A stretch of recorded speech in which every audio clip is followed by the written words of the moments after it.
जमात इस्लामी को peoples party का mandate कबूल करना चाहिए। हम अभी भी किसी ओहदे पर हुए बगैर कराची के लिए काम कर रहे हैं।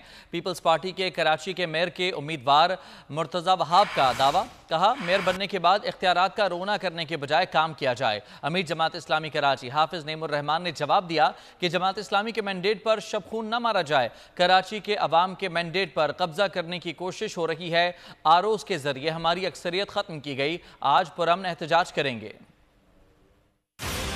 पूरे पाकिस्तान में एहतजाज डिक्लेयर किया है। आज पूरे पाकिस्तान के लोग इंशाअल्लाह कराची के अवाम के साथ, उनके मैंडेट के साथ खड़े होंगे। अब भी ये उनसे कहते हैं कि वो मैंडेट तस्लीम करें और जमात इस्लामी के इस मैंडेट को कि उसका मेयर बनने जा रहा है उसके ऊपर शबखून न मारें।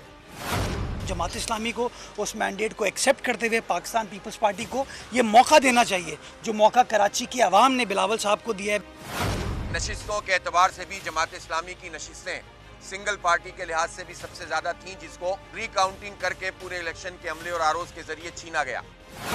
हम आज भी हम ओहदों पर नहीं आए, लेकिन फिर भी फोकस कर रहे हैं कि काम शहर कराची में कहाँ कहाँ हो रहा है, कहाँ कहाँ काम होने की जरूरत। कराची में इंतखाबात पर और कराची के अवाम के मैंडेट पर कब्जा करने की कोशिश हो रही है।